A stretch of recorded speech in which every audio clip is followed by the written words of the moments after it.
Pada hari ini saya jujur Pak, agak kaget juga Madrasah 16 mempunyai program komitmen bersama moderasi beragama dengan para tokoh agama.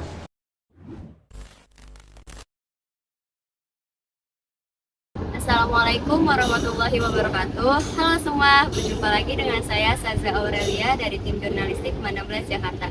Hari ini Rabu tanggal 11 Januari 2023 diselenggarakan kegiatan moderasi beragama di 16 Jakarta. Yuk kita saksikan bersama-sama.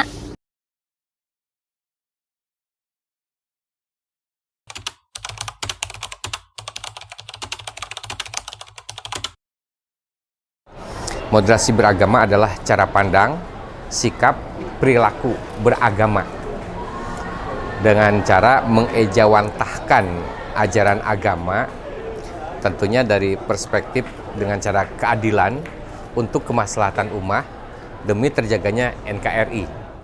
Moderasi beragama itu cara pandang, sikap, dan upaya seseorang dalam menjalankan ajaran agamanya dengan menghindari tindakan-tindakan kekerasan. Itu diantara juga itu. Moderasi itu dalam beragama menurut saya adalah sesuatu yang harus terjadi, karena Islam pun mengajarkan kerukunan antar umat beragama, dan itu harus selalu dimotivasi dari generasi ke generasi.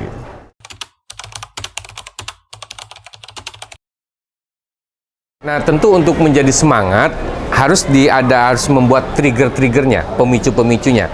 Nah, salah satu pemicu yang mungkin akan menjadi penyemangat di MAN 16 ini, saya minta ke Kepala Madrasah untuk membuat Satgas Moderasi Beragama. Nah, dengan adanya Satgas Moderasi Beragama, saya yakin itu akan menjadi pemicu kepada siswa-siswi yang ada di MAN 16 agar aktif dan memahami lebih jauh moderasi beragama. Satu hal yang sangat penting, mari kita betul-betul memahami ajaran agama yang kita anut, sehingga jangan sampai nanti keliru dalam memahami makna moderasi beragama ini.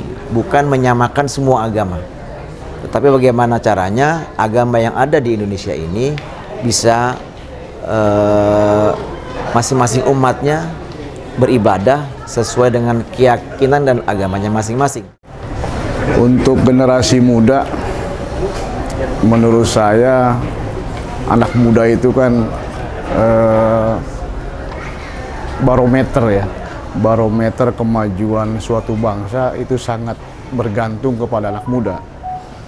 Kalau Soekarno kan pernah bilang, presiden kita, dengan 7-9 anak muda bisa menggoyang dunia. Ya.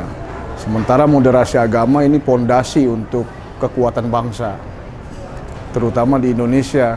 Beragamnya agama yang ada di negeri kita ini, mau tidak mau kita harus memahami bahwa kebersamaan, kerukunan antar agama itu bagian dari ajaran agama Islam kita.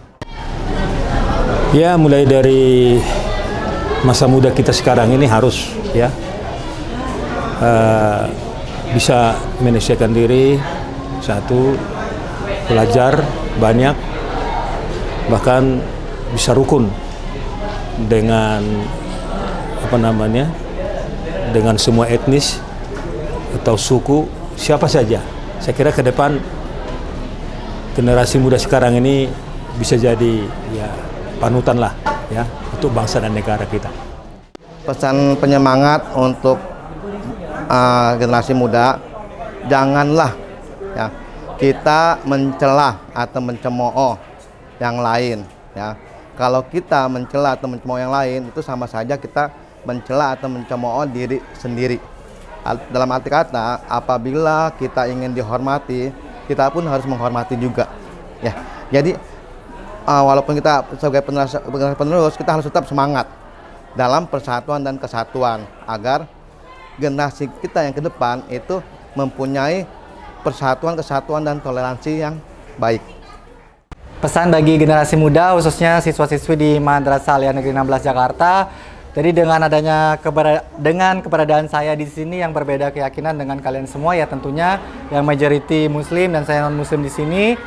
Jadi pesan saya yang utama adalah kepada siswa-siswi adalah selalu menerima apapun perbedaan yang ada karena kita hidup di Indonesia. Perbedaan itu sesuatu yang niscaya. Kita tidak bisa menghindarkan adanya perbedaan karena kita hidup di tengah di bawah payung Negara Kesatuan Republik Indonesia dengan berbagai macam suku, budaya, agama, dan ras. Jadi yang paling utama adalah tetap saling menghargai, saling menghormati, saling mencintai satu sama lain, sesama makhluk ciptaan Tuhan Yang Maha Esa. Itu saja sih mungkin.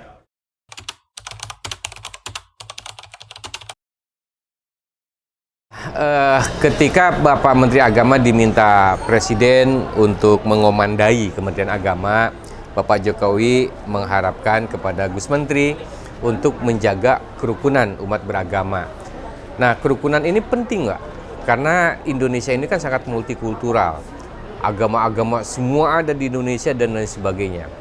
Jika kerukunan tidak dijaga, maka pembangunan itu baik infrastruktur ataupun SDM, ya termasuk pendidikan, kalau tidak rukun, kalau terjadi konflik, maka itu tidak akan tercapai dan kos pembiayaan konflik itu sangat besar. Tidak hanya infrastruktur yang besar, tetapi psikologi, ketenangan dan sebagainya terganggu, ketidaknyamanan akan muncul. Nah, oleh itu bagaimana supaya pembangunan infrastruktur SDM bisa berjalan on the track, ya menjadi syarat utama adalah rukun. Nah, untuk menjaga kerukunan, karena di Indonesia multikultur, maka harus dicari sebuah formulasi ramuan untuk bagaimana ramuan ini bisa diterima oleh tokoh-tokoh agama dan bisa menjalankan keagamaannya dengan perbedaan agama. Maka muncul sebuah formulasi yang disebut moderasi beragama.